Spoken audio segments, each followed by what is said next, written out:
This video, we're gonna be cleaning and assembling everything on the blue truck. We'll clean all the engine bay, get all that ripped out. Probably get this insulation on the roof ripped out, and pretty much clean everything to the T, get all this dirt and dust out of here, and then paint the frame. Get everything nice and pretty to be assembled. Interior, we got to clean the floor, pull all that out, and get everything clean and ready to be assembled. We're waiting on a couple parts for the heater core and all that for that. We're gonna pick up the dash for it that goes in this thing, and then obviously find some seats and a couple of things like that to get this assembled. I really had to get into my work, getting in the engine bay, crouching down, so I can get this insulation out the way.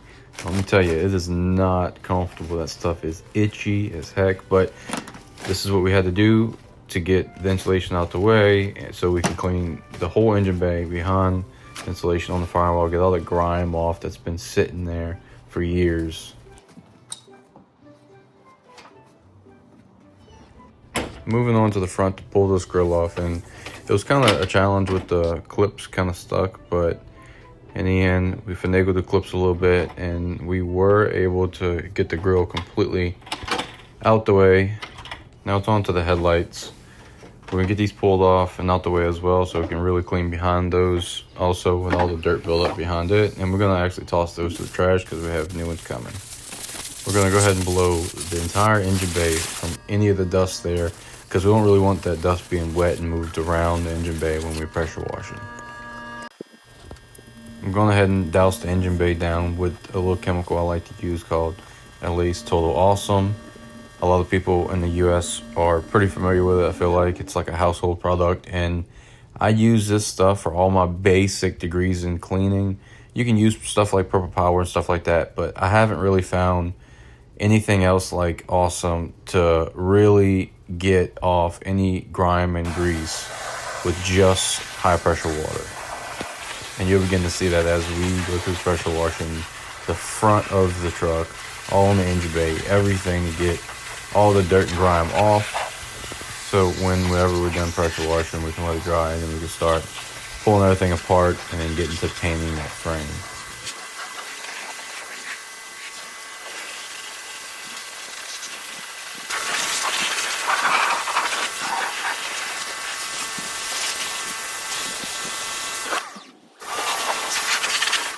Next up, we're gonna be removing the interior, so we start cleaning it and replacing the heater core.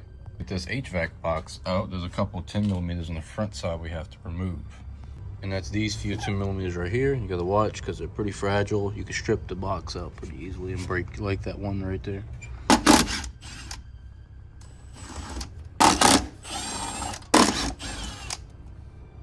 But watch not to rip this gasket or lose it, because that's what seals the bolt to the box when the water gets in. We also got to remove this 10mm right here for our ground strap for our harness, basically. This thing should come out.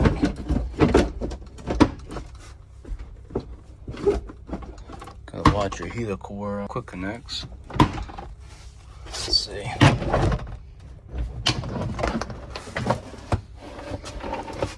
Just like that. And basically this is what your heater core is and your evaporator core. So most of y'all's is probably going to be really fragile. This one's actually in good shape. They usually break apart, but it's kind of good to try not to touch that too much. After carefully looking over the front end, I decided to go with all new front end parts. I didn't just want to throw this front end together and just throw some paint on it. I wanted it to look nice, like almost factory new style. So we went ahead and we ripped every component off the front and completely stripped the frame of any of the old coating that was on here. And let me tell you, that was a job that took forever, but we got a fresh coat of paint on it, and we have new bolts for the uppers. We went ahead and replaced all the inner and outer tie rods, up control arms, and cleaned up the rack and pinion. We're putting these new boots on there. Cleaned up the motor mounts, and we cleaned up the springs as well and painted those silver. Probably wondering why I didn't do anything with the brackets, because these are actually 9902 brackets. I think I mentioned that before, and we gotta swap them to 03 to 06 brackets. So I figured cut them off at the welds, put the new ones on, and then paint everything after. We also sandblasted and painted the spindles as well. Now that the frame is out the way, we can start getting the interior in order. We already removed the HVAC box, and then we're gonna clean it up and then put the new heater core in it, then get the rubber floor mat and everything ripped out and kind of wipe this thing down, clean the dash a little bit, get that installed. After obviously we install this box again. Access to this good old heater core.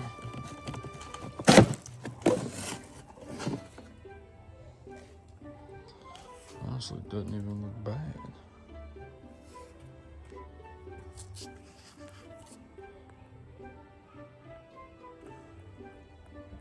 It's not bad. Since this one doesn't look that bad, we're gonna keep it as a spare, and we're gonna throw the new one in it just to be safe, and so someone has a fresh heater core in their truck. And this one we're gonna keep as a backup for like another project if we need it.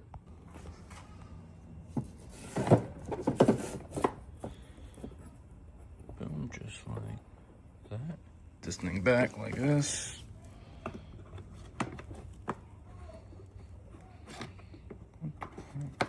Okay, like that. And you got these little 5.5 millimeters right here. You're gonna need little 3 holes.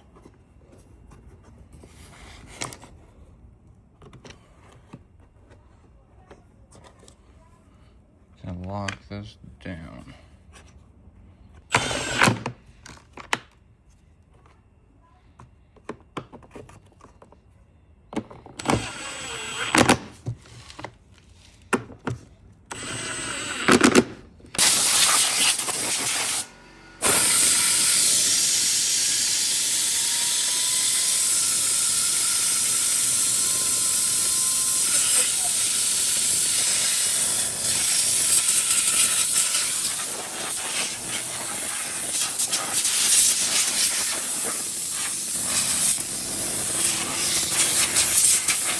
So this thing is done, and before we throw this thing in, we gotta rip this floor mat out and clean it because it is freaking disgusting. Then obviously wipe down all this so we can put the box on, and then take all this out too and clean it, clean the whole shell.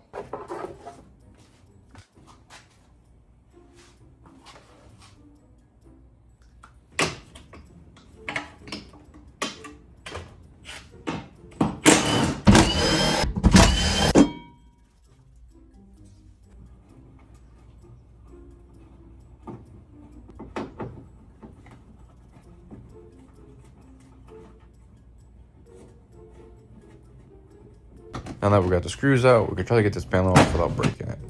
I do plan on using this panel sometime in the future for another project, so I want to try to save it if I can. I'm checking to see if there's any rats, and you can never be too cautious when digging inside these trucks, especially this one was sitting out in the field, so there was definitely rats in it at one point. And it's time to get this rubber floor mat up, or work floor mat as most people would say. Got the gloves on, gonna get this insulation up as well, clean that. We're gonna clean the rubber floor mat. Again, we're gonna use Total LA's Awesome to do this. It's definitely my go-to for almost everything that has a little bit of degrees and needs, like this interior and that engine bay. You can pretty much hear that cockroach crunch under my foot. It's completely nasty. But nonetheless, we got the mat out. All right, so it's not the worst, but I've definitely had worse condition trucks. But I want to point something out. I messed up, put some poison all up in this thing because it had some rats in here at one point, and now it's like everywhere. They spread it all underneath the carpet and everything, as you can see right there. Problem is, I have a dog and I can't let this stuff get out, because then if he gets into it, obviously it's gonna be a bad day. So we're gonna have to vacuum this first. Try to get as much out of this carpet or out of this insulation as possible, so he doesn't get into it, and when I wash it, he don't drink the water and get sick.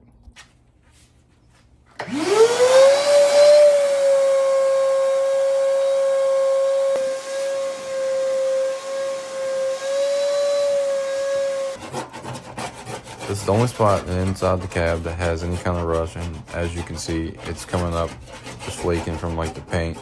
And I'm pretty sure this comes from the firewall where the grommet sits for the dash plug, and that's obviously been missing this whole time. So I assume that water's been getting in through there, and it probably has been sitting inside the cab. But Nonetheless, we're gonna go ahead and clean this rubber floor mat, get this out the way, degrease it down, degrease inside the cab down, all with LA's Total Awesome. We're gonna pretty much soak the entire inside down, spray as much as we can, and let it sit as much as we can, all in the creases and the cracks, and even on the little rusty sides as well. And then we'll go ahead and scrub the cab down with a little scrub brush. It's a kind of a soft bristle brush. I don't want to completely scratch up the little bit of paint that we do have inside the cab.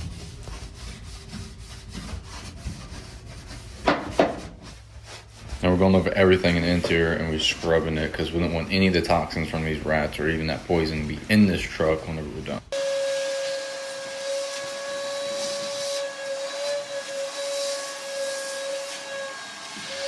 You can see just how nasty the interior is. Look at the color of that Awesome. The Awesome is usually like a white yellowish tint, and it is like a brown tint.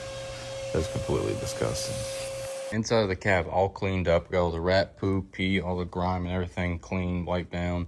All that wiped down from the dust. It's not the most stellar job, but it's good enough. I'm gonna slap the insulation in. We clean that thing with some house cleaning chemicals along with the rubber floor mat. We used a little drill brush to clean it all and then hose it off.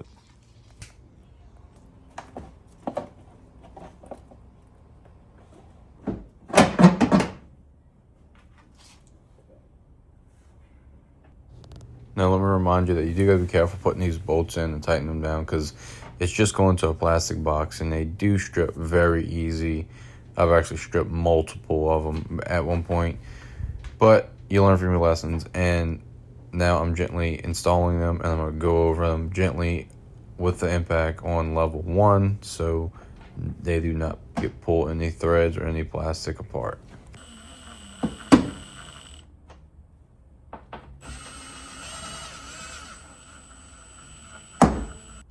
Obviously the correct thing to do is torque these bolts down, but we didn't have the torque specs at this moment, so we pretty much improvised. All right, so we've run into a problem. So we got the HVAC box in and set and bolted up, but we was gonna throw the dash in as well, but here's the problem. We're adding an electronic pedal. We're gonna have to take this whole assembly out because I assumed that this unbolted like the electronic pedal does, but it does not. So we gotta wait till get time to go get the whole bracket assembly to change that so we can add the electronic pedal for our electronic throttle body, which is then gonna match this dash because it had an electronic throttle body and pedal, which are these wires right here. And it's somewhere in all this mess. So while we're waiting to throw that in, we're gonna actually throw the engine in and transmission in. So another problem, we gotta get this off of there by ourselves, and I have just the idea. We're in sense gonna use these chains. It's gonna go run underneath the bottom. One end is gonna bolt to this ear right there. The other end is gonna bolt to this ear right there, and I'm gonna loop it in the middle and pick it up like this. So then we can get the transmission off the little roller cart on the ground over here by the engine and bolt it up and get ready to slap it in the truck.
Now, before we add the transmission to the engine, you might have noticed something missing on the rear half, and that is our flex plate.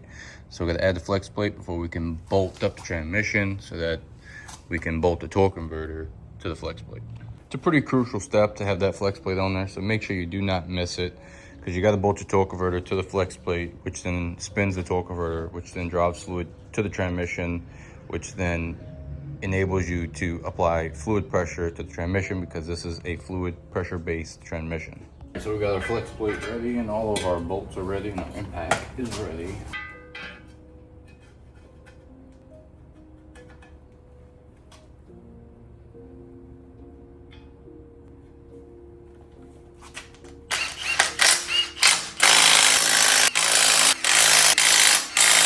So we applied a bit of never sees right here to the center of this torque converter slot in the crank, which is pretty much your pilot, I want to say, of the crankshaft. So that thing gets to slot in easy and not have it like bonded up, cocked sideways, anything. And then it could also move freely in and out when the flex plate goes in and out as well. So what we're gonna do now is bring the engine hoist over here, jack this back up and try to stab it and bolt it to the engine.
We got the engine and transmission over here. I think I need a bigger shop, even better concrete.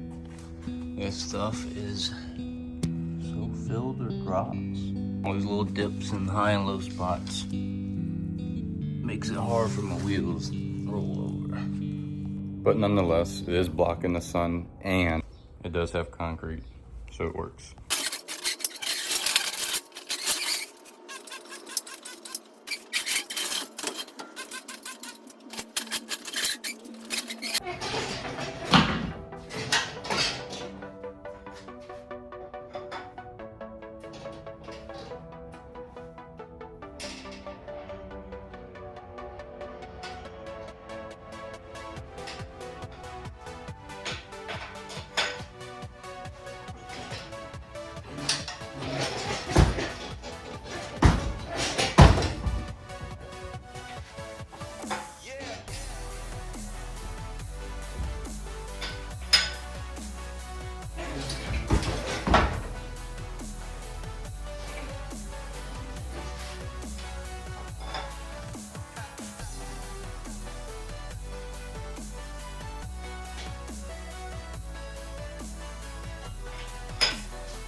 Now it did take us a while, but we finally got the motor and the transmission in the truck.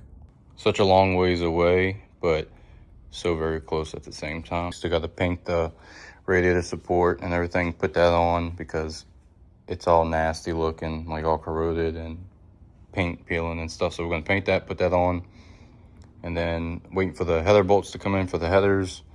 We gotta go get a starter, get an intake, we get a wiring harness, and we gotta finish cleaning this engine bay up a bit because all this is still dirty and I want all this clean. Still gotta put the front sway bar on, we gotta put some shocks on, and then somehow get these boots on here and band strap them down. That's gonna be a wrap for this video. Be sure to subscribe to keep up with this build and future builds like this in the future. Next video, we're gonna have the whole front end back together, the harness on, the interior done. Everything's gonna be done all in the next video, and I plan to try to start it in that video as well.